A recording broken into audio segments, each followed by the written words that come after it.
ಈ ದಿನ ಕಲಬುರಗಿ ನಗರ ಪೊಲೀಸ್ ವತಿಯಿಂದ ಪತ್ತೆಯಾದ 2 ಪ್ರಮುಖ ಪ್ರಕರಣಗಳ ಬಗ್ಗೆ ಮಾಹಿತಿ ತಿಳಿಸಲಿಕ್ಕೆ ತಮಗೆಲ್ಲ ಇವತ್ತು ಕರೆದಿದ್ದೀವಿ.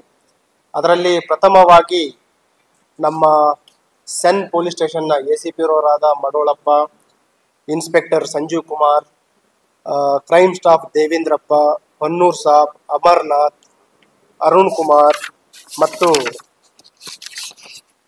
ಚನ್ವೀರೇಶ್ ಇವರೆಲ್ಲ ಸೇರ್ಕೊಂಡು ಒಂದು ನಮ್ಮ ಹತ್ರ ಇದ್ದ ಒಂದು ಹಳೆ 2020ರಲ್ಲಿ ಒಂದು ಫೇಕ್ ಮಾರ್ಕ್ಸ್ ಕಾರ್ಡ್ ಕೇಸ್ ಆಗಿದ್ದು ಸೆನ್ ಪೊಲೀಸ್ ಸ್ಟೇಷನ್ ಅಲ್ಲಿ ದೂರು ಕೊಟ್ಟಿದ್ದು ಆಗಿನ ಪೊಲೀಸ್ ಇನ್ಸ್ಪೆಕ್ಟರ್ ಸ್ಟೇಷನ್ ಬಜಾರ್ ಅವರು ಒಂದು ದೂರು ಕೊಟ್ಟಿರ್ತಾರೆ.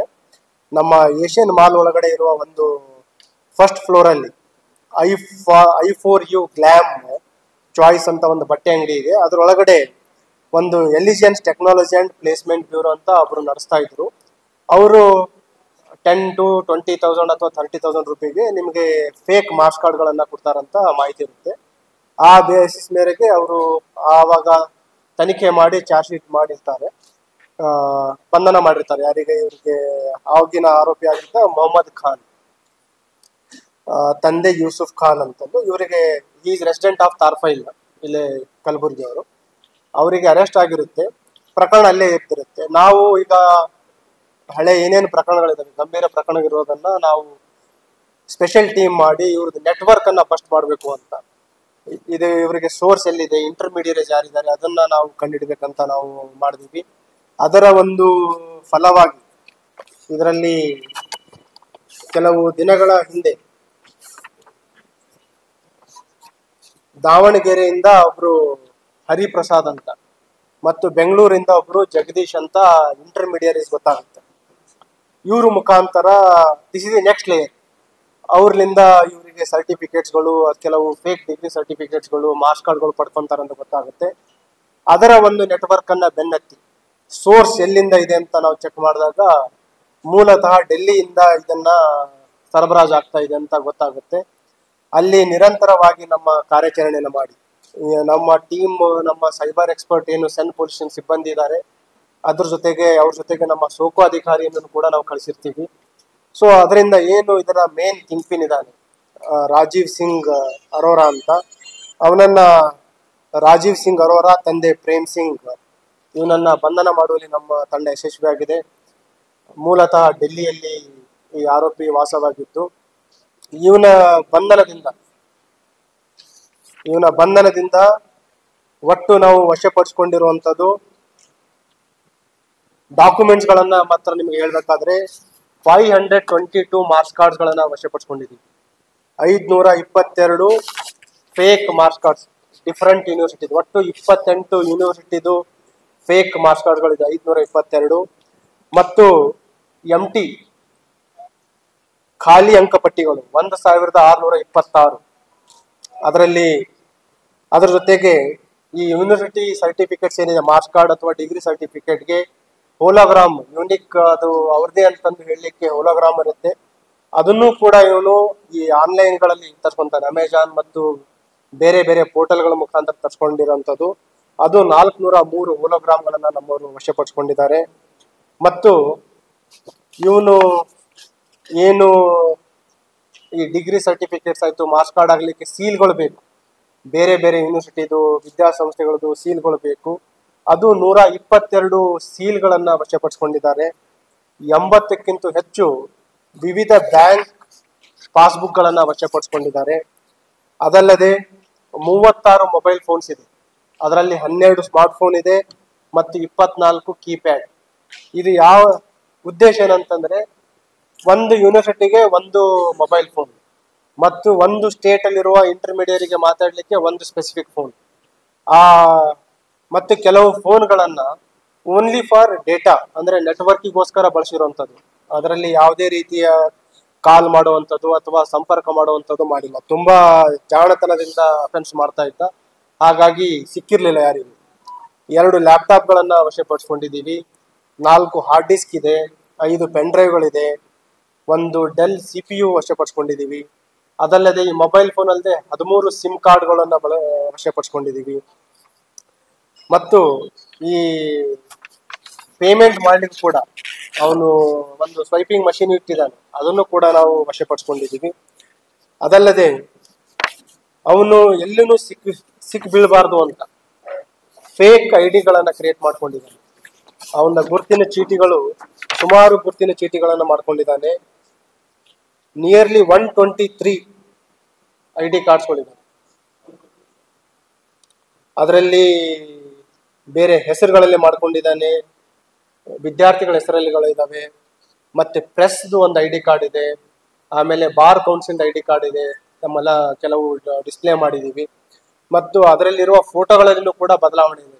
ಅದಕ್ಕೆ ಕೆಲವು ಹೆಸರಿನ ತಕ್ಕಂತೆ ಅವನ ವೇಷದಲ್ಲಿ ಕೂಡ ಬದಲಾವಣೆ ಮಾಡ್ಕೊಂಡಿದ್ದಾನೆ. ಮತ್ತು ಇದರಲ್ಲಿ ಇವನು ಸುಮಾರು 7 ರಿಂದ 8 ವರ್ಷದಿಂದ ಮಾಡ್ತಾ ಇರೋದು ನಮಗೆ ಈಗ ಏನು ತನಿಖೆಯಿಂದ ತಿಳಿದು ಬಂದಿದೆ.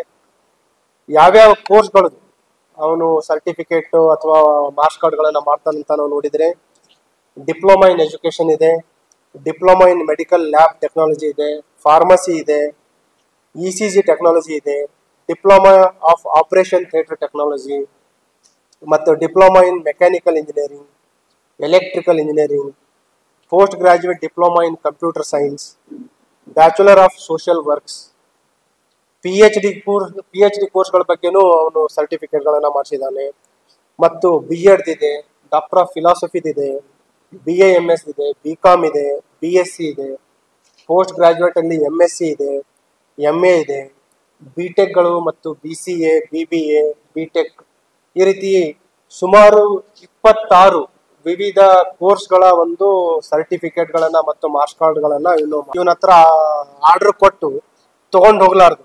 ಇನ್ನೊಂದು, ಇವನಿಗೆ ಆರ್ಡರ್ ಕೊಟ್ಟು ತೆಗೆದುಕೊಂಡು ಹೋಗ್ಬೇಕಾಗಿರೋದು ಇಷ್ಟೇ ಸಿಕ್ಕಿರೋದು ನಮಗೆ. ಮತ್ತೆ ಅವನು ಯಾವುದೂ ಡಾಕ್ಯುಮೆಂಟ್ ಮೇಂಟೈನ್ ಮಾಡಿಲ್ಲ. ಎಷ್ಟು ಜನರಿಗೆ ಇದು ಮಾರ್ಕ್ಸ್ ಕಾರ್ಡ್ಗಳು ಕೊಟ್ಟಿದ್ದಾನೆ ಅನ್ನೋದ್ರ ಬಗ್ಗೆ, ವೆದರ್ ಮಾರ್ಕ್ಸ್ ಕಾರ್ಡ್ ಆಯಿತು ಅಥವಾ ಡಿಗ್ರಿ ಸರ್ಟಿಫಿಕೇಟ್, ಎಲ್ಲೂ ಅವನು ಡೇಟಾ ಮೇಂಟೈನ್ ಮಾಡಿಲ್ಲ ಅವನು. ಸೊ ಎರಡು ಇದರಲ್ಲಿ ಇನ್ನೊಂದು ಪ್ರಮುಖವಾಗಿರ್ಬೇಕಾಗಿದ್ದಂತಂದ್ರೆ, ಏನು ಡಿಗ್ರಿ ಸರ್ಟಿಫಿಕೇಟ್ಸ್ಗಳಿದ್ದಾವೆ ಅಥವಾ ಮಾರ್ಕ್ಸ್ ಕಾರ್ಡ್ ಇದ್ದಾವೆ, ಮೆಜಾರಿಟಿ ಎಲ್ಲ ಅವರು ಮಾತಾಡ್ಬೇಕಾದ್ರೆ ಹೇಳೋದಂತಂದ್ರೆ ಫಾರ್ 2 ಪರ್ಪಸಸ್. ಒಂದು, basically to use for private ಕೆಲಸಕ್ಕೋಸ್ಕರ. ಯಾಕಂತಂದ್ರೆ ಡಾಕ್ಯುಮೆಂಟ್ ವೆರಿಫಿಕೇಶನ್ ಆಗಲ್ಲ. ಗೌರ್ಮೆಂಟ್ ಜಾಬಿಗೆ ನೀವು ಹಾಕಿದ್ರೆ ಡಾಕ್ಯುಮೆಂಟ್ ವೆರಿಫಿಕೇಶನ್ ಆಗುತ್ತೆ, ಆ ಟೈಮಲ್ಲಿ ಪ್ರಾಬ್ಲಮ್ ಆಗುತ್ತೆ ಅಂತ ಅವ್ರಿಗೆ ಹೇಳ್ತಿರ್ತಾರೆ. ಅಂಡ್ ಎರಡನೇದು, ಕೆಲವು ಫೇಕ್ ಯೂನಿವರ್ಸಿಟಿ ಕ್ರಿಯೇಟ್ ಮಾಡಿದ್ದಾರೆ.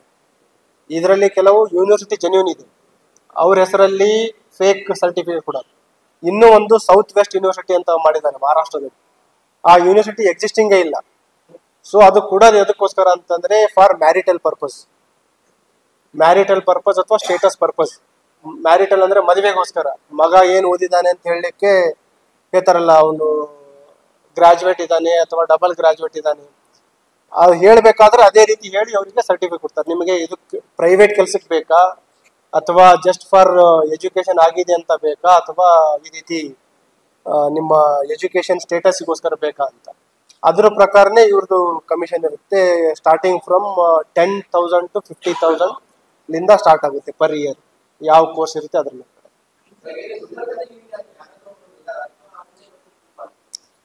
ಗುಲ್ಬರ್ಗದಲ್ಲಿ ಕೆಲವು ಮಾರ್ಕ್ಸ್ ಕಾರ್ಡ್ ಸಿಕ್ಕಿದ್ದು ನಾವು ಹೇಳಿದೀವಿ, ಅದು ಆಲ್ರೆಡಿ ಪ್ರಕರಣ ಆಗಿದೆ. ಅದರಲ್ಲಿ ಒಂದು 14 ಮಾರ್ಕ್ಸ್ ಕಾರ್ಡ್ ಸಿಕ್ಕಿದೆ. ನೆಕ್ಸ್ಟ್ ಇದ್ರದ್ದು ಬೆಂಗಳೂರಲ್ಲಿ ಕನೆಕ್ಷನ್ ಇದೆ, ದಾವಣಗೆರೆ ಇದೆ, ಬಾಗಲಕೋಟೆ ಇದೆ, ಹುಬ್ಳಿ ಇದೆ. ಸೊ ಆ ನೆಟ್ವರ್ಕ್ ಬಗ್ಗೆ ಈಗ ಇನ್ವೆಸ್ಟಿಗೇಷನ್ ಮಾಡ್ತಾ ಇದ್ದೀವಿ.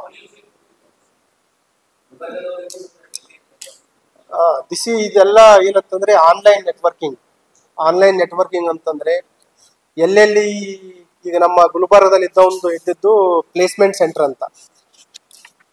ಸೆಂಟರ್ ಅಂತಂದ್ರೆ, ಏನು ಇವನು ಮೊಹಮ್ಮದ್ ಖಾನ್ ಇದ್ದಾನೆ, ಇವನು ಸ್ಟಾರ್ಟ್ ಮಾಡಿದ್ದು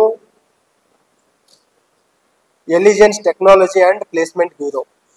ಇವು ಎಲ್ಲೇ ನೀವು ಆನ್ಲೈನ್ ಅಲ್ಲಿ ಹಾಕ್ತಿವಲ್ಲ ನಮ್ದು ವೆಬ್ಸೈಟ್ಗಳಲ್ಲಿ, ಅಂಥವ್ರಿಗೆ ಡೈರೆಕ್ಟ್ ಇವ್ರು ಕಾಂಟ್ಯಾಕ್ಟ್ ಮಾಡ್ತಾರೆ. And from there they have their own groups, networks. ನಿಮಗೆ ಡಿಗ್ರಿ ಸರ್ಟಿಫಿಕೇಟ್ ಬೇಕಾ, ಮಾರ್ಕ್ಸ್ ಕಾರ್ಡ್ ಬೇಕಾ, ಕೆಲವು 4 year ಕೋರ್ಸ್ಗಳು ಇರೋಂಥದ್ದು ಇವರು 3-4 months ಅಲ್ಲಿ ಡಿಗ್ರಿ ಸರ್ಟಿಫಿಕೇಟ್ ಎಲ್ಲ ಕೊಟ್ಟಿದ್ದಾರೆ. ಈಗ ನಮ್ದು ಬ್ಯಾಚುಲರ್ ಆಫ್ ಇಂಜಿನಿಯರಿಂಗ್ ಇದೆ ಅಥವಾ PhD ಇರುವಂಥದ್ದು, MA ಇರುವಂಥದ್ದು, ಎನಿ ಸರ್ಟಿಫಿಕೇಟ್ ನೀವು ಎಷ್ಟು ಅರ್ಜೆನ್ಸಿ ಮಾಡ್ತೀರ ಅದ್ರ ಪ್ರಕಾರ ಅವರು ರೇಟು ಜಾಸ್ತಿ ಮಾಡಿದ್ದಾರೆ.